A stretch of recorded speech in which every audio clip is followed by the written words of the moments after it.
Hey y'all, it is Jay, and I just wanted to talk about a few things before I get ready for my one-on-one. So I want to talk about discipline over motivation. And I heard that somewhere, probably one of the podcasts I was listening to, and it really stood out to me. And it's pretty much talking about how you can't really depend on motivation, because motivation fades. It's not, you don't wake up motivated every single day, and that is very true. You may have a strong couple of days, a strong week or two, and then you get tired. Life happens. It's a lot going on in the world, and that's why you depend on discipline. You do it anyway. A lot of times our emotions or those thoughts in the back of our heads, they try to talk us out of doing the things that we know we need to do and the things that we should be doing. Sometimes they win. And I'm proud to say that mine have not been winning lately. And I'm trying to keep that going, because it's so easily to get distracted and do the things that we prefer to do, even though they don't serve us or they're not going to help us get to our goals. But it's something to really be proud of when you can consistently do it, even if you don't feel like it. Which, for the most part, I'm pretty good at doing anyway.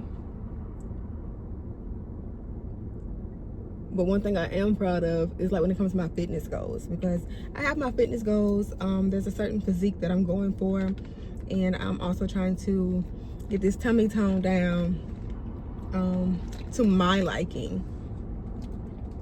But with everything that I have to do within a day, sometimes I just don't feel like it, and I don't get to make it to the gym. And although I have like workout equipment at home, like, I would look at it and want to do it, and I would choose to do something else, even if it's doom scrolling. And it's like, no.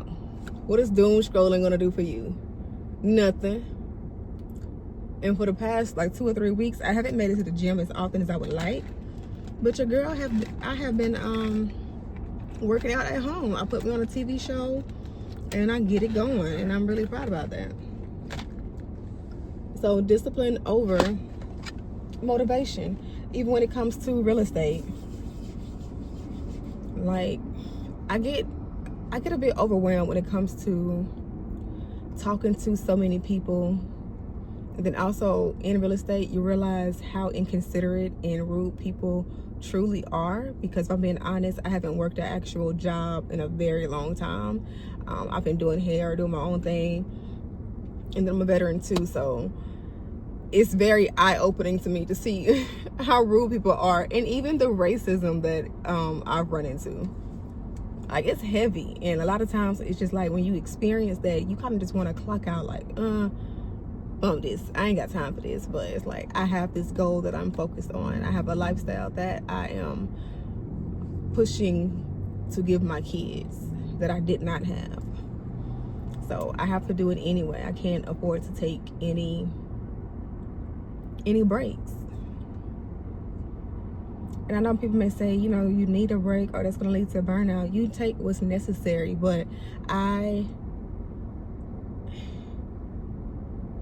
what I do is I schedule activities or days to pour into myself. So like last month, my way of pouring into myself was a calligraphy class.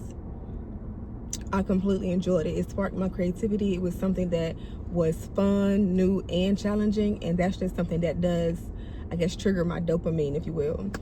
And this month I did a Turkish lamp class. I'll post a video whenever I finish editing it. I have to finish the dang on lamp, but that was fun to me. That's how I pour into myself, because I'm not really like a nap taker, and to be honest, I don't watch TV that often. And yeah, my way of just being or pouring into myself is just finding something that I love to do, or something new. I love to do new things. I'm a bit adventurous, I guess. But to get back on track about just the discipline in ways that I keep myself disciplined, like I have a whiteboard that I use, and I write down my non-negotiables.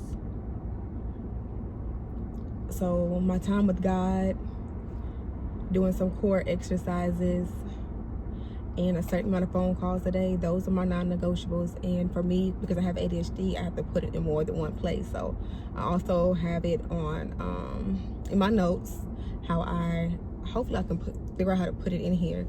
In my notes, I have my days of the week broken down and my tasks under each day. And then also I learned this new little hack in the reminders app, and I made it a widget so it's on my home screen so I get to hit those things. And I also bought this thing called a brick, and what you do is you can schedule it to lock certain apps for a certain time frame, and you only get a certain amount of emergency unlocks. So right now my phone is locked, so if I want to get on Facebook, TikTok, I can't get on it because my brick is at home. And that has truly helped me to become disciplined when it comes to social media, because we know that social media was made for us to become addicted to it. And a lot of times, even if we don't want to, the first thing that we do when we wake up, or after we eat, or while we're eating, we're picking up our phone and we're checking our Facebook, our Instagram, our TikTok, and there's nothing going on there, and it's so easy for time to fly by. And I was listening to this podcast last night, and it was just talking about, you know, how often that we really do pick up our phones. So that's one thing that I am going to be more mindful of. I'm going to make a little checklist. So if I think about getting on a social media app, have I done my prayer and meditation? Have I had some time with God?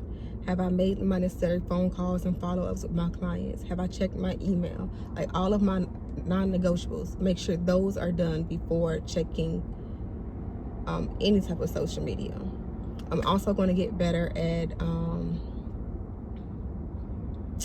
batch creating my content for my real estate TikTok and even my personal TikTok, so that I can already have these things ready and go ahead and schedule the ones that can be scheduled out for like Facebook. I don't think you can schedule posts for TikTok yet, but at least have it ready so I can go ahead and post it. And I may scroll while it's loading, because you know on TikTok you can't get off the app until it's done loading, and that may be my time on there. But that way I won't get stuck in that loophole of doom scrolling, because I can be like an impulsive shopper, an emotional shopper, which I've gotten better at. But if I see it, I'm influenced, I feel like I need it, because that's what they're supposed to do, make you feel like you need it, and then you're buying it. So I'm gonna try to figure out the time that I have used scrolling on TikTok to take a break from work, and see what else I could be using or doing during that time. Another thing that I do is